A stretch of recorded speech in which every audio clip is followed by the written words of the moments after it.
and welcome to Live in the Hive, the only online magazine show dedicated to theatre across Greater Manchester. And by goodness, have we got a lot of it in our fair city. I think this city was born with jazz hands in the air, just like me, and lots of people ready to tread the boards here in Manchester. There's something happening every week, and I am blessed to be with you in the Hive every Sunday night to give you some interviews and news from that theatre world. So stay with me for the next 30 minutes. We have got a cracking show in store for you this evening, starting with Greater Manchester Theatre News. Now, we do this every week.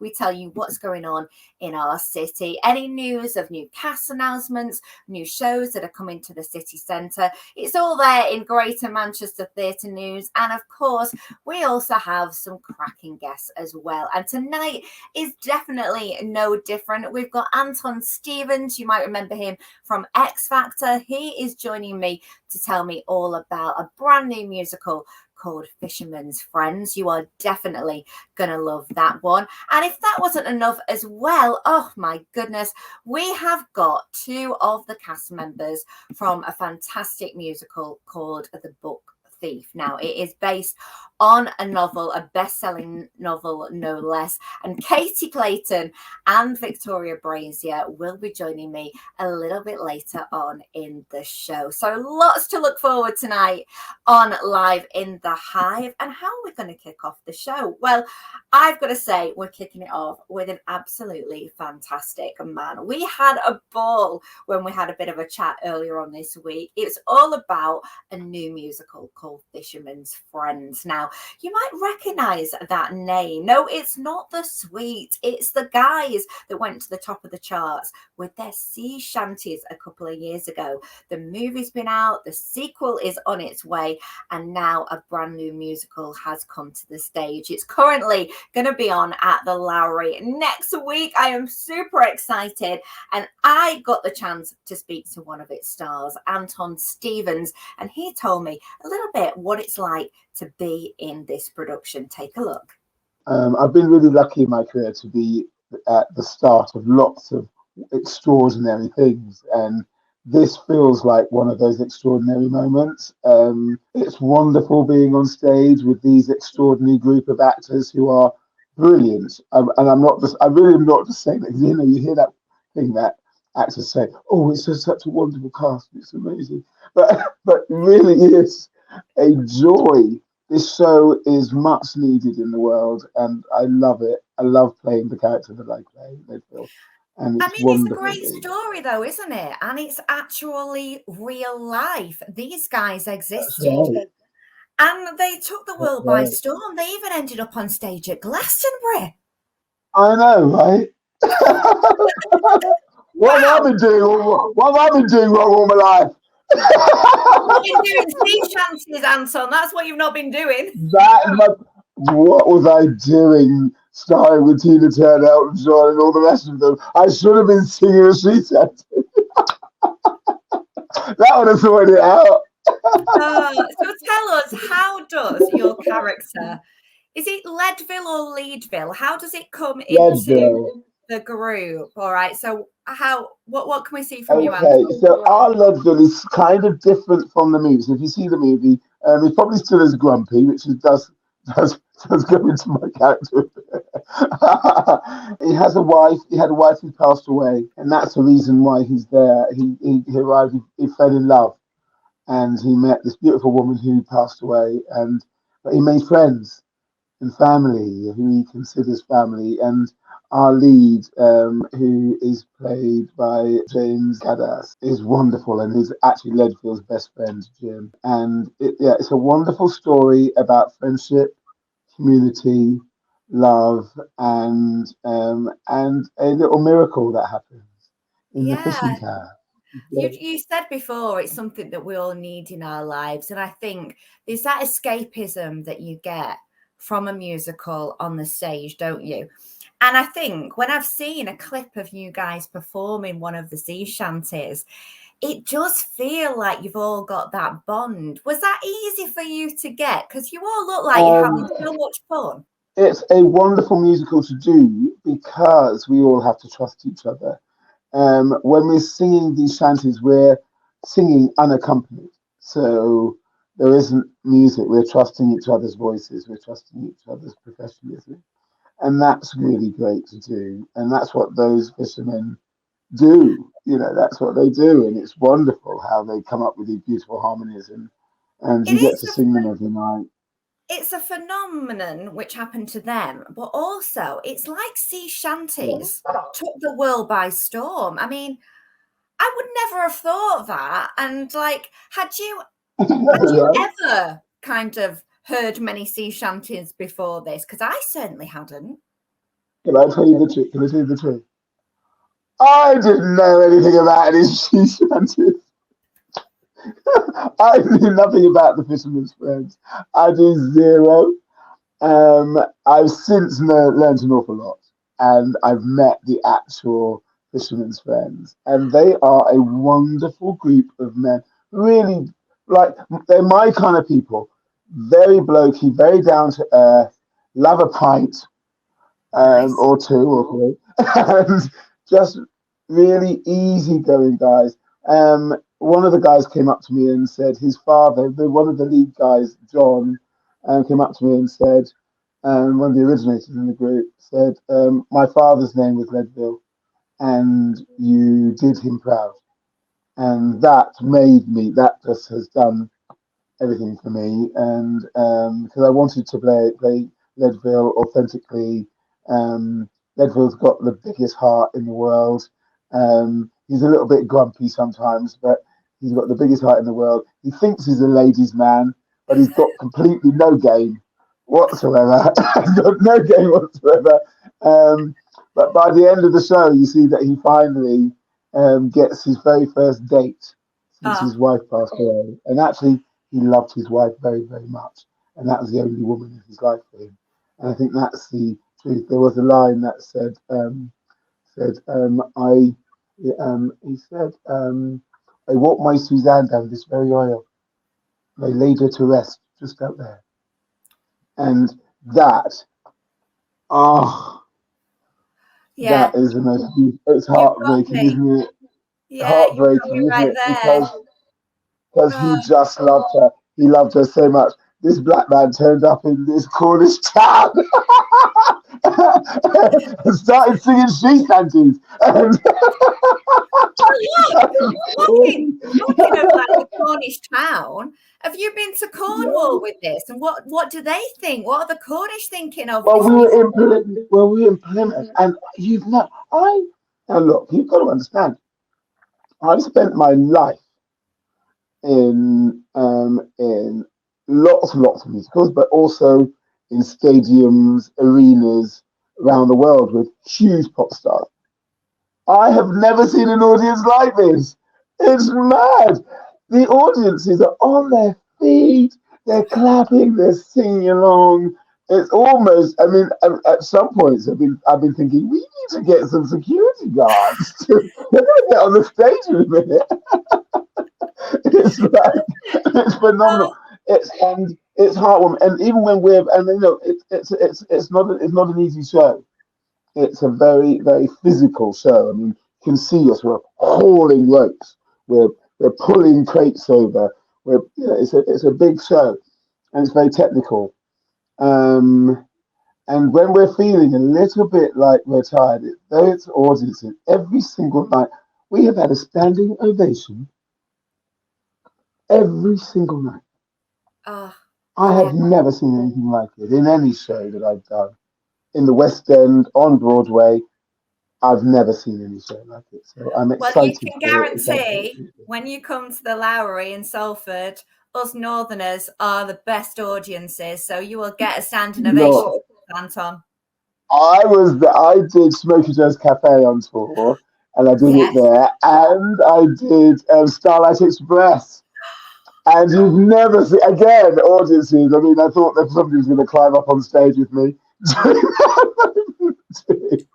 I'm biased, but I do believe that we definitely are the best. I would say, Oh, and I'm gonna segue in here. I think we've got the X Factor, Anton. See what oh, I did there? oh, I see what you did.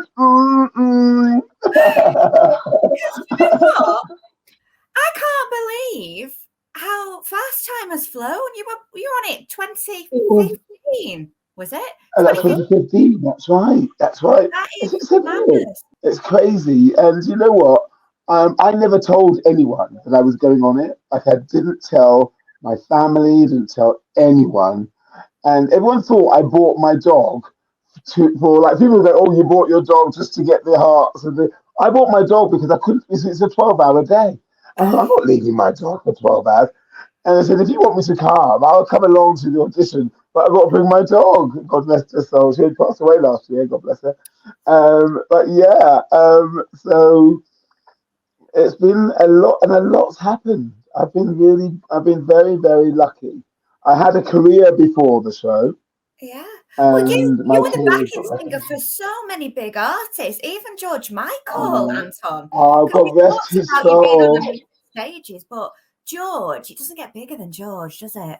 Well, I don't know. I mean, they're all pretty fantastic. I mean, I love George. I love George. God bless you, wherever you are.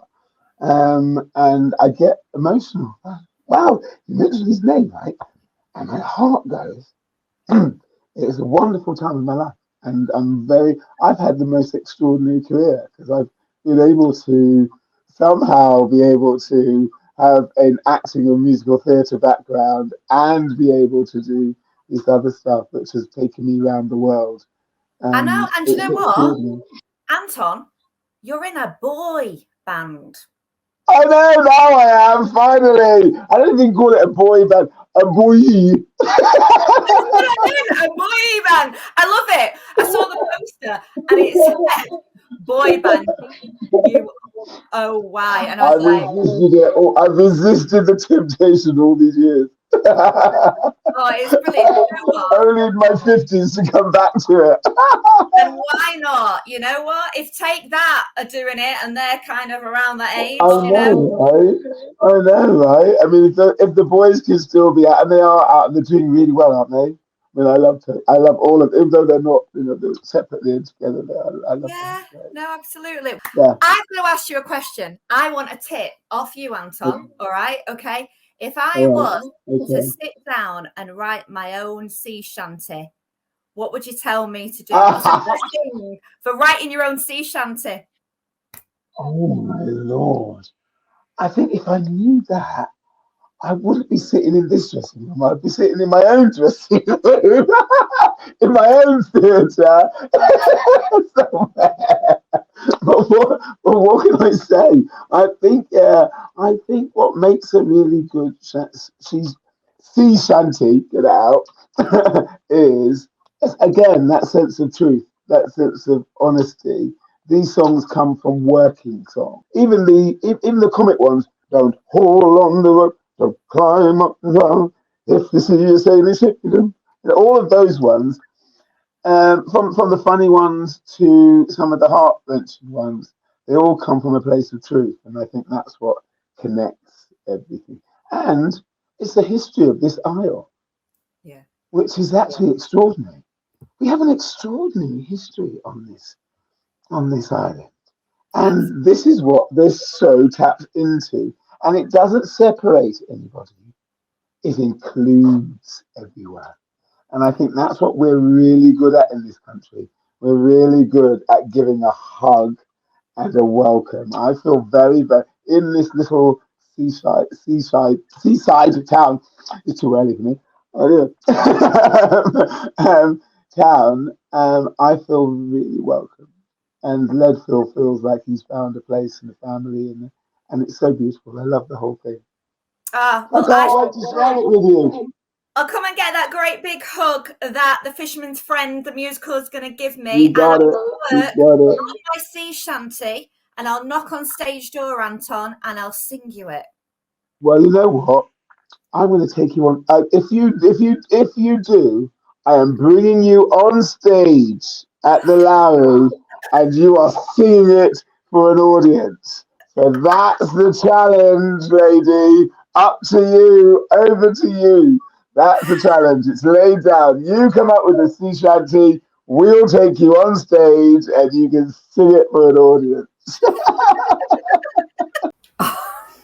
That is a challenge and a half there off Anton. And you know what?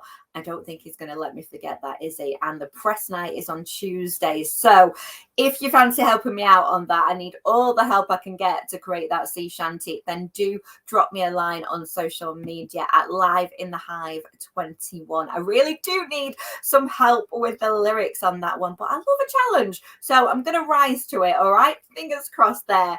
Now on with the show, because we have got loads to get through this evening. I mentioned before, we've got some great guests coming up. We've got Clayton and Victoria Brazier still to come. They're starring in a cracking production called The Book Thief. It's a brand new musical again, and it's really emotional and has got a great story behind it. So do stay with me on that one. But first up, we're going to go to something we go to every week here on Live in the Hive. We love it because it's got all those juicy details that you need to know of what is going on in our fair city when it comes to theatre. Of course, it's this. It's Greater Manchester Theatre News. And this week, I got some fabulous news because I am, well, a very big Take That fan, and this is returning to Manchester. Greatest Days, the official Take That musical. Now, you might think, I remember this from about 5 years ago. You would be very right. But back then, it was called The Band. Ring a bell? Yeah. Now, this is a show that has been created by Take That and also Tim Firth, the guy behind Calendar Girls. It's absolutely fantastic. The story is about a group of 5 friends in the 90s. They're young girls. 20 years later, they reconnect because they go and see the boy band, or man band, as it were, that they were obsessed with. You've got all the greatest hits from Take That. But this is really interesting because it's changed its name. So I think that when it comes back to the Palace Theatre next year, and those dates have been announced, the 16th to the 27th of May, you might see a few different changes, and you will see a different cast as well. And this is going to be in conjunction with the movie of the show, which is coming out next year as well. So very, very exciting times to come for Greatest Days. Do try and get your tickets now, though, because I think that one's going to sell out really, really fast. And hey, something's coming to Tameside, something very good. Yes, West Side Story is coming by Hyde Musical Society. They are an amazing award-winning theatre group, and I think this is going to be a really special production when it comes to Tameside. They're doing West Side Story.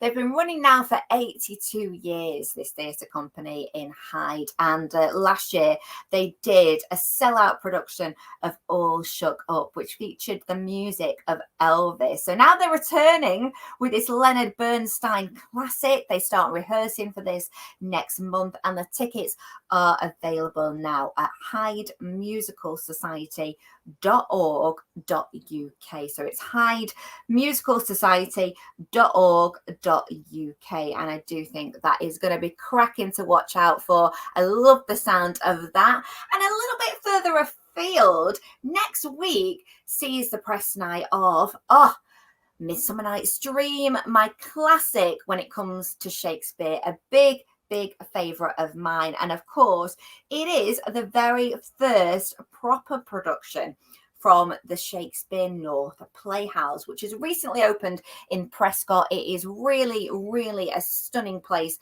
to go and visit if you haven't visited it yet. I have been there myself. I was really wowed by it. Now, this production of A Midsummer Night's Dream is going to be in the round, just as it used to be performed back in the days of Shakespeare. It is brilliant, the setting, and this, well, it's going to treat you to Shakespeare like it's not really been treated before. And I have got an exclusive peek at what you can expect. Take a look at this.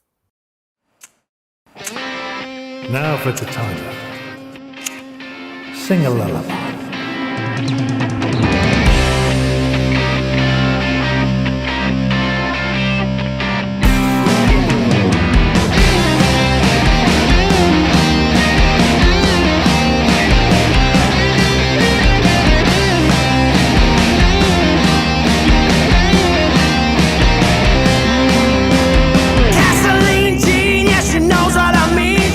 Cigarette smoke through my tambourine.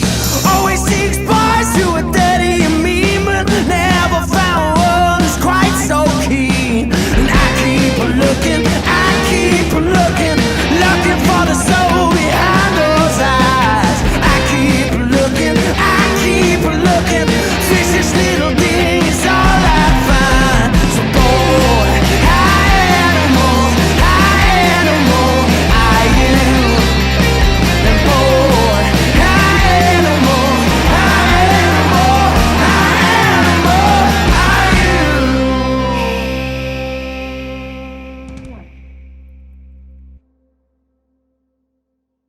Oh, that looks amazing. And I can't wait to see that next week at Shakespeare North Playhouse. I think it's going to be a really exciting production. And of course, that venue is stunning. So definitely worth going a little bit further afield to Prescott to go and see that one. They've got loads of amazing productions as well lined up for the rest of the year and into 2023. I'll keep you posted on those. Now, talking of exciting productions, my next guest star in a brilliant one called The Book Thief. It's out already, the musical. It's been at the Octagon for the past week or so. It's getting rave reviews, and it really is a touching, emotional story with the added benefit of being turned from a best-selling novel into a musical for the stage. I caught up with a couple of the actors from that particular show. One who used to be in the band which I just mentioned earlier on in Greater Manchester Theatre News. She was in the original cast of the band, aka Greatest Days. She's called Katie Clayton, and here she is with Victoria Brazier talking about what it's like to be in The Book Thief. Yeah, it's so exciting. I mean, the novel sold 16 million copies and got translated to 63 different languages, and it's just so exciting to be involved in this musical adaptation of it, and that the music's just incredible. And obviously it seems like such a very prevalent story to be telling at this moment in time. Yeah, depressingly so, really. But another bonus is that we get to stay on our own homes. We get to do all that, a musical adaptation that's really exciting, and live at home. Yes. Do you know what? I love the Octagon. And I think to bring this to, the intimate setting of the Octagon, it's not often that we get kind of like a world premiere like this coming there. So it's really special. Now, Victoria, you're playing the mayor's wife, aren't you, in this one? And, both the roles are really integral to the story because there's a lot going on. Tell us a little bit about your character, and then Katie, we'll talk to you because you're Max's mum, aren't you? Yeah, so Ilsa's the mayor's wife, and she's had a really terrible experience in the previous war. So she's already really grief-stricken, and she's kind of known as the mad woman. We don't quite know how much the kids see her as more obviously damaged than she is, but she's really broken. But when Liesl comes to her house, she ends up lending Liesl books, so that the book thief doesn't always have to steal her books. She gets given some as well, and she makes this kind of friendship through which I think she heals a little bit as well through meeting Liesl. Because Liesl is a young girl, isn't she? And it's in the midst of the Second World War, and it's her foster family that are kind of introducing her to books. And from then on, she's kind of loving the books. And as you say, you're a big part of her continuing that. But alongside that, there's Max, and you're Max's mum, and because it reflects what's going on with the Second World War and the Nazi and the Jewish kind of, the regime that was going on. Max and yourself are Jewish, and you have to give away your son, don't you? Yeah, we actually were staging it the other day, and it's such an emotional scene.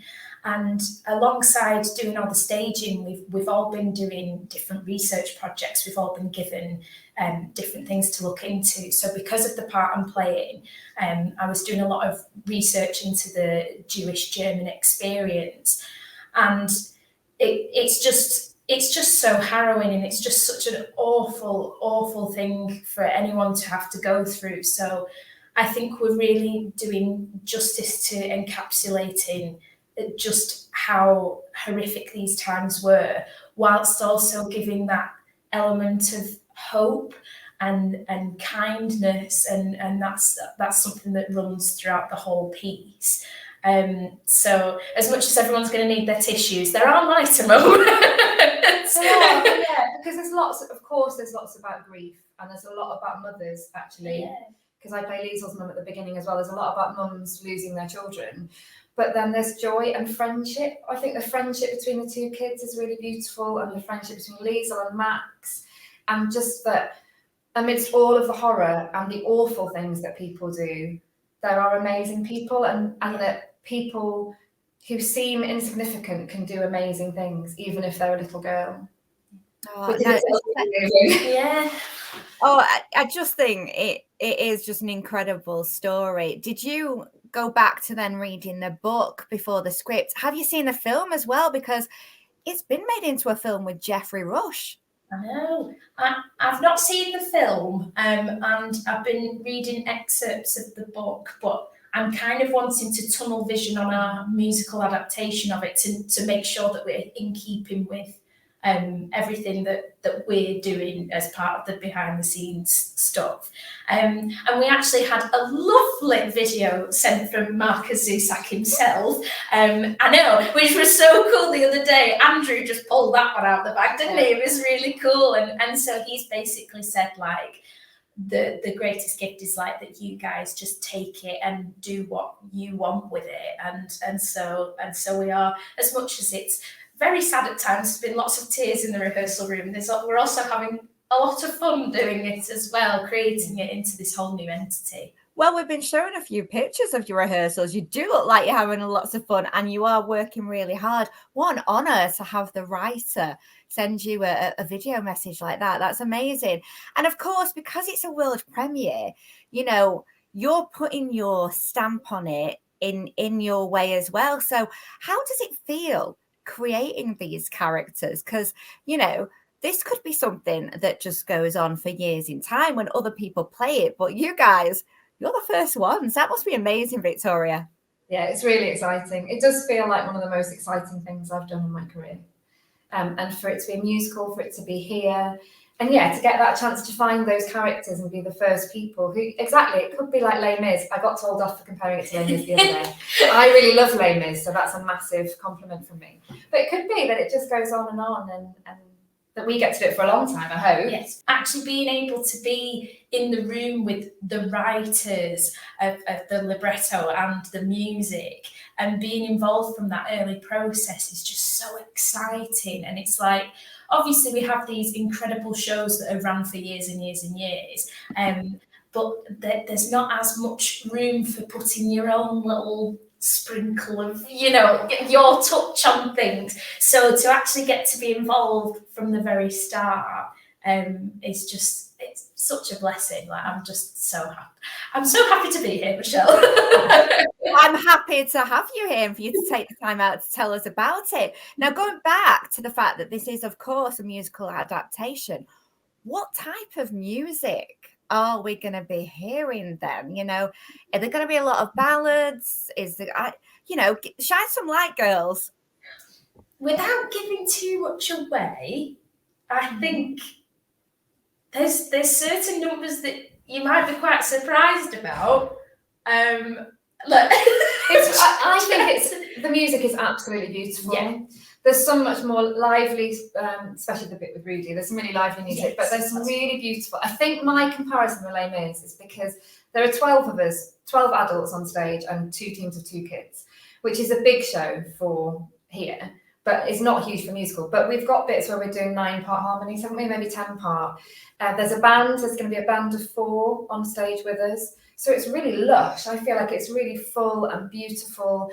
And yet there's moments that are just really simple and pure. And I mean, the kids are incredible. Their voices are amazing. You know, we've got some great new music that we're going to see here. And we've also got a fantastic director, Lottie Wakeham, of course, the artistic director of the Octagon. She is at the helm on this one.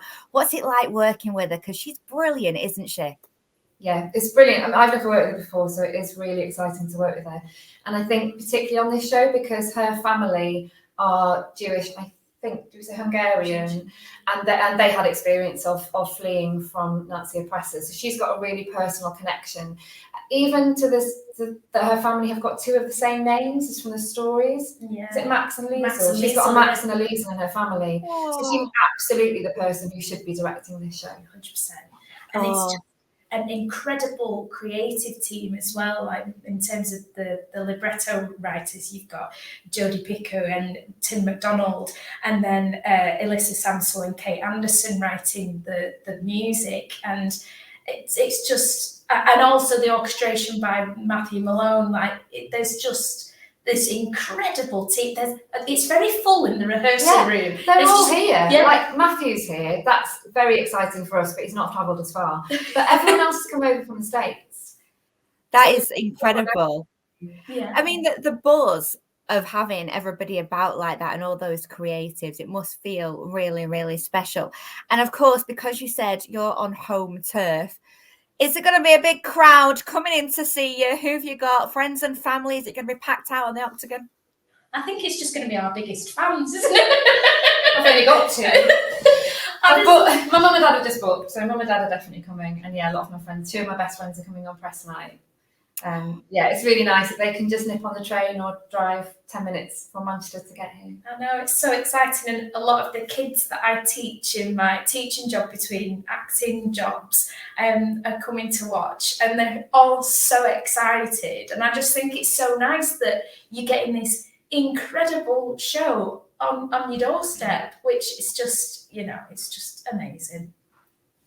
Oh, I love chatting to those two, and what a great production The Book Thief is going to be. As I say, getting great reviews at the Octagon right now. If you can go and see it, definitely head down there. It is one of those unmissable productions, and it's premiered right here in the North, which I think is absolutely fantastic. Also, I know a lot of respect is going to the choreographer on that production, Tom Jackson Grieve, so do watch out for some brilliant dance moves. He's the guy behind Whistle Down the Wind, also choreographed Rent, if you remember that, at Hope Mill Theatre a couple of years ago. Really is top notch. Now, if you're fancying going to the theatre this week, next week, in the future, maybe I've whet your appetite, the best thing to do is go and check out what is on. And where's to do that? Well, there is only one place aside from Live in the Hive. It is I Love Manchester's website. If you go to ilovemanchester.com/theatre, it has got